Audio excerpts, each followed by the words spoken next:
Lagi bang napupundi yung ilaw mo o bakit ba napupundi yung ilaw mo? Kung napupundi lagi yung ilaw mo mga boss, panoorin mo to. Ano ba yung dahilan mga boss kung bakit napupundi yung ilaw ng ating mga motor? So mayroon tayo ditong Motorstar 125 na laging napupundi yung ilaw.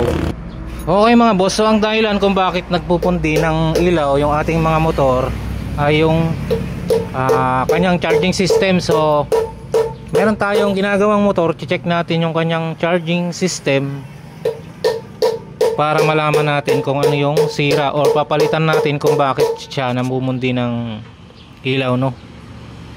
Ayun na nga mga boss, saan ba galing yung charging system na sinasabi? So ang charging system mga boss nanggaling sa stator, dumaan sa kanyang rectifier papuntang battery, tapos ayun, diretso na siyang mga accessories ng mga motor, flasher, ilaw, busina. So kapag wala yung battery, ito mga boss, rectifier yung nagpapagana sa mga ilaw natin, accessories ng motor, ano?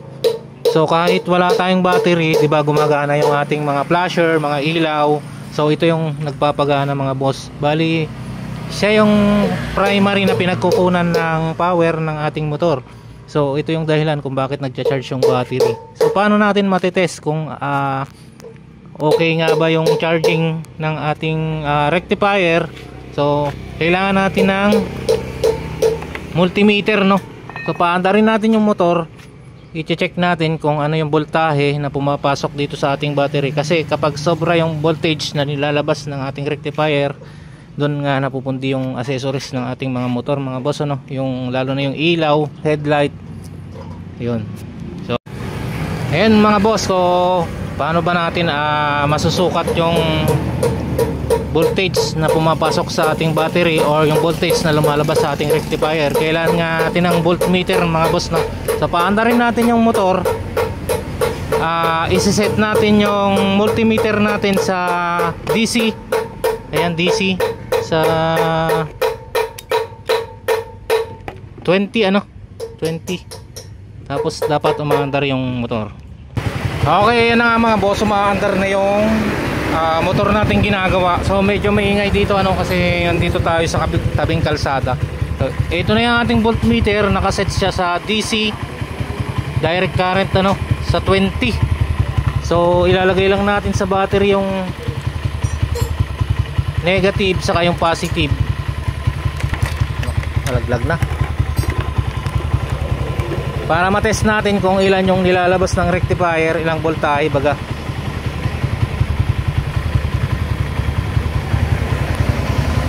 Mahirap mag-vlog pag mag-isa mo lang, eh.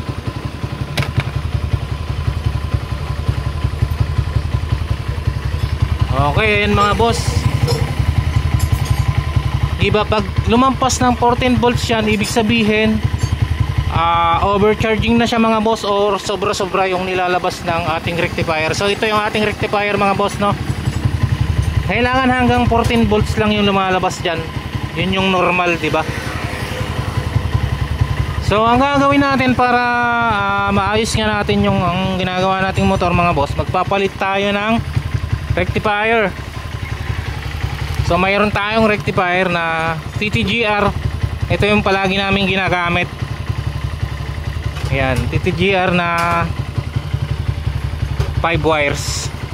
So ito yung mas gusto kong ginagamit, yung may white red, ano, may sarili siyang ilaw. So tanggalin natin yung rectifier, tapos ikabit natin yung bago, tapos i-voltmeter natin ulit. So ito yung dahilan kung bakit siya nagpupunti, ano, sobra-sobra yung nilalabas ng charger. Yan, oh, 18. Yan, kabit na natin yung bago. Ang pagkakabit ng rectifier mga boss sa China motor ay color coding lang, ano. So ang color coding ng motor depende sa kanyang brand mga boss. Kapag China yung ginagawa mo, ay kapareho lang siya ng Honda. So kapag naman mga Yamaha, Suzuki, ganon, may kanya-kanyang coding yun mga boss. Dapat alamin mo, no, bago ka magkapit ng rectifier. So ganito lang yung gagawin mo pag magkakabit ka.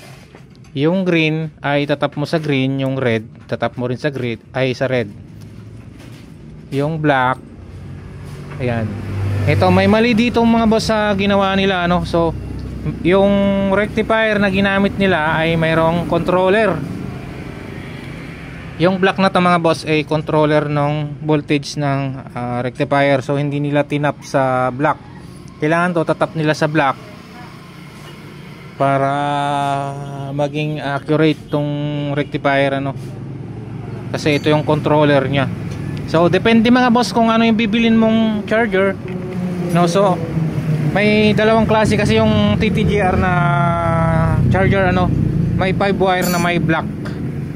Yan, papakita ko sa video. Ayan, may 5 wire na may black. Yung black na yan, ito yun mga boss, kailangan mong itap to sa black wire or isama sa red wire. Kailangan isasama mo yan para maganda yung charging ng rectifier, ano. So kapag hindi mo isinama yung black wire dito sa red or sa black wire din, ang mangyayari, mag overcharging siya, ano.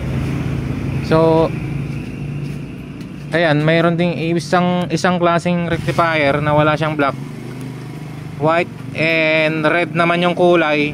Ito may sarili siyang ilaw ng mga boss.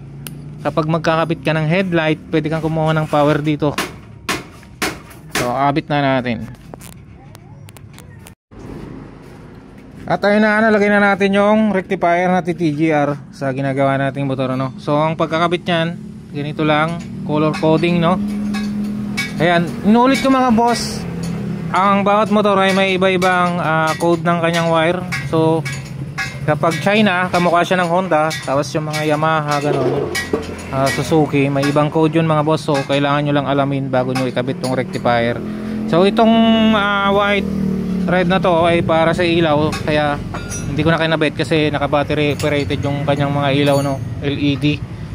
So sa inyo na lang pag maglalagay kayo ng ibang ilaw, no, pwede nyong kabitan to. Yan, titape ko, tapos voltmeter natin kung okay nga yung lumalabas na voltage sa kanyang battery, no. Dahil kabit na natin yung rectifier mga boss, tapos umaandar na siya. Ngayon ipo-voltmeter natin yung baterya kung bumaba nga yung reading niya, kasi kanina umabot siya ng 18 volts, no.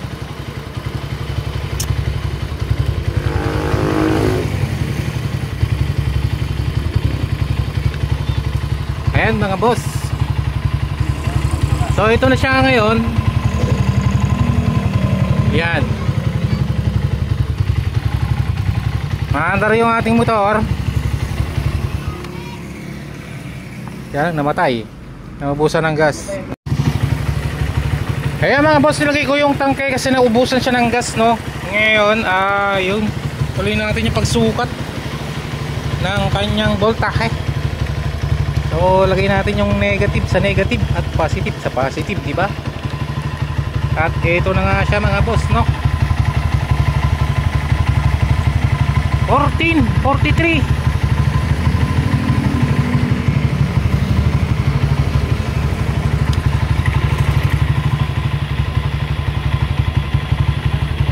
Sel, paki-throttle mo nga. Ayan, kahit mataas yung throttle, no, hindi siya masyadong tumataas sa 14. 13, 14 lang siya, no. Ayan, so ito yung normal na charging mga boss ng motor, no. Ayan, hanggang dito na nga yung ating video mga boss. So maraming salamat sa inyong panonood sa ating channel. Sana mag-subscribe kayo mga boss. Alright.